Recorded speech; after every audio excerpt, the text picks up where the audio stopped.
देखो, सबसे पहली बात हमारी कमजोरी क्या है? हम परेशान हो जाते हैं। संसार में देखो तो परेशान, परमार्थ की तरफ देखो तो हम परेशान हो। ये हमारा आदत स्वभाव बन गया परेशान होना। थोड़ा सा धैर्यवान बनो, गंभीर बनो। कोई इस भारी से भारी विपत्ति में परेशानी स्वीकार करके विपत्ति से थोड़ी निकला जाता। सुलझो, ठीक है, ये विपत्ति आई, समस्या आई, इसका समाधान होगा। ऐसा थोड़ी कि हमें नष्ट कर देगी। अगर अभी हमारी बड़ी हानि हो जाती है, हम कल इससे बड़ा लाभ प्राप्त कर सकते हैं। हमको एकदम बिल्कुल गंभीर रहना है, इतने कमजोर नहीं बन जाना। अब वो गए तो क्या होगा, अब वो वस्तु गई तो क्या, पद गया तो क्या होगा। प्रयास किया था, ये पद मिला था, इससे बड़ा पद प्राप्त करूंगा, मैं इससे बड़ा महान बनूंगा। ठीक है, एक बार गिर गया, गलती हो गई, दंड भोगूंगा, फिर इससे ज्यादा संयम में रहूंगा। बिल्कुल मतलब एकदम फ्रेश दिमाग रखना चाहिए। और अपने लोग क्या है, जरा सी बात में एकदम पछड़ा कर लेते हैं, एकदम कमजोर हो जाते हैं। ये बिल्कुल ठीक नहीं है। हम जीवन भर की यात्रा की बात कह रहे हैं, भारी से भारी कष्ट में भी मुस्कुराना, तो हमें बल मिला है, हमें भगवान की कृपा का दर्शन हुआ है, हमें उनका दुलार दिखाई दिया है। अगर ऐसे तो भाग जाते, फिर परमार्थ में थोड़ी चलना होता है। आज जो आप सुन करके लाभ लेने की चेष्टा कर रहे हो ना, ये केवल प्रवचन नहीं है, ये जीवन है। अगर ये जिए ना होते ना, तो ये इसका प्रभाव नहीं पड़ता, फिर वाणी का प्रभाव नहीं पड़ता। हम इसीलिए कहते हैं, जैसे आप लोग एकदम परेशान हो जाते हैं जब बोलो, क्या हमसे ज्यादा परेशानी होगी?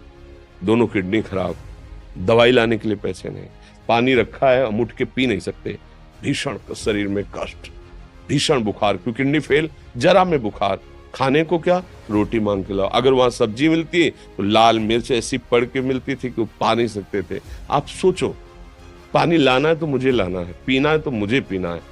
अगर मैं हारता तो कहां पहुंच जाता, क्या स्थिति होती? नहीं, मरना है, पर कदम पीछे। कोई दिन ऐसा नहीं जिस दिन सेवा ना की हो, जिस दिन सेवा ना गए हो। गुरु जी की सेवा में जाना है, पहले अपने को स्वस्थ साबित करना है, नहीं वो सेवा नहीं लेंगे। तुम बीमार हो, तुम कष्ट में, वैसे उनकी दृष्टि बड़ी शांत है। उनकी सेवा की, आके लेट गए, फिर हिम्मत की, अपनी श्री जी की सेवा की, मधुकरी नहीं गए, 3-3 4-4 दिन भोजन नहीं गए, पर सेवा नहीं छोड़ा, दिनचर्या नहीं छोड़ी। और उसका प्रधान कारण संयम, ब्रह्मचर्य, भगवत आश्रय, नाम जप, कभी हारने नहीं दिया। अभी भी थोड़ी देर बाद डायलिसिस शुरू होगा, हारने, आपको हारे हुए नजर आ रहे हैं। शरीर में पीड़ा है, किडनी फेल है, ऐसा तो हम स्वस्थ बैठे हैं, पीड़ा है, बार बार प्यास लगती है, थोड़ा थोड़ा पानी मिलता है, लेकिन हम आनंदित हैं, हम प्रसन्न हैं। हम लड़ाई में हारे नहीं हैं, ना हारेंगे, हम जीत चुके हैं। हम अपने मालिक के भरोसे में अपना संवाद, तो वो, ये हम अपनी बड़ाई नहीं बता रहे, हम आपको बता रहे समस्या। सोचो, तुम्हारे पास तो माँ है, भाई है, बहन है, परिवार है, कोई ना कोई तो है ना। मेरा किसी ने कभी जीवन में ध्यान भी नहीं दिया। क्यों? बचपन से बाबा जी बन गए, किसी से प्यार नहीं, किसी से संबंध नहीं, कोई जानकारी नहीं, हम कहाँ हैं, वो कहाँ, किसी से कोई मतलब नहीं। अच्छा, जवान साधु कौन श्रद्धा करे? कभी गांव जाने की हिम्मत नहीं पड़ती कि रोटी मांग ले, पता नहीं लोग क्या सोचेंगे, क्या भावना कर ले। हम दरवाजे पे खड़े हैं, क्या कैसी भाव, जो हमारे सामने आकाश वृत्ति से आया यौवन अवस्था में, वही पाया, अन्यथा भूखे रह गए। जब हम हर समय अपने को विवेक के द्वारा सावधान रखे, तो हम कभी निराश नहीं हुए, कभी उदास नहीं हुए, कभी ऐसा नहीं लगा कि यार हम दुखी, कभी नहीं लगा। उसी का फल है कि उस सुख का संकेत मिल गया जहां दुख की निशानी भी नहीं है। वही उसी के बच्चे हो, हम सब उसी धातु से बने हुए हैं। हम इतना क्यों परेशान हो जाते हैं? हम ये देखते हैं, अपने लोग थोड़ी बात बिगड़ गई परेशान, नहीं बिगड़ी तो बिगड़ जाने की संभावना में परेशान है। आज सुख है, लेकिन कल सुख छिन जाएगा, तो हम आज के सुख में सुखी ना होकर कल के दुख की आने की संभावना में हम भयभीत हो। मतलब क्या हमारी सोच रह गई? हमको इतना बलवान बनना है कि सुख और दुख दोनों हमको छू न सके। भारी से भारी सुख की व्यवस्था है तो अहंकार नहीं, हर्षित होकर किसी का अपमान न करे कि हम धनी, हम पदाधिकारी, अमुक। भारी से भारी दुख आया तो हमें किसी के सहयोग की जरूरत नहीं, हम फिर अपने कदम बढ़ाएंगे, हम फिर जुड़ी हुई अपनी भावनाओं को सजाएंगे। मस्त जीवन, एकदम तुम अविनाशी के बच्चे हो।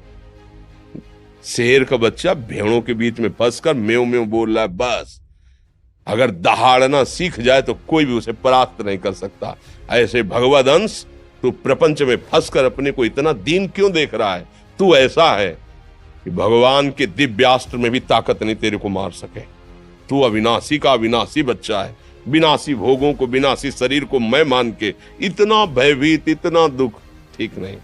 ये सबके लिए, केवल एक के लिए नहीं। आप समझो, आप लोग सोचते हैं हम गृहस्थ होकर भला ऐसी स्थिति कैसे। जनक जी सुखदेव जी के गुरु हैं और राजा हैं, महल है, रानियां हैं, नौकर है, चाकर। क्या सुखदेव जी जिनके शरीर में लंगोटी भी नहीं है, दिगंबर, परमहंस, परमहंस के गुरु हैं जनक जी जो राजा हैं। समझो आप ऐसा ना सोचे कि हम नौकरी कर रहे हैं, हम संसार में, हम गृहस्थ हैं, हम आध्यात्मिक की ऊंचाई पर नहीं चढ़ सकते। नहीं, आप एक सरकारी नौकरी या आप किसानी या व्यापार करते हुए आप एक अध्यात्म की ऊंचाई में चढ़ सकते हैं। और अध्यात्म ही है जो तुम्हें इस माया के दुख सुख से ऊपर उठा सकता है। दूसरा, चाहे जितनी संपत्ति आ जाए, आप सुखी नहीं हो सकते। सब देख लो, आंख खोल के देख लो। अध्यात्म ही है जो तुम्हें हर कष्ट सहकर मुस्कुराकर जीने का रास्ता बता देगा कि आप आनंदित हो जाओगे। कुछ नहीं बिगड़ा। अध्यात्म है तो कुछ नहीं बिगड़ा, अध्यात्म नहीं है तो कुछ नहीं बना, कुछ हाथ नहीं लगने वाला।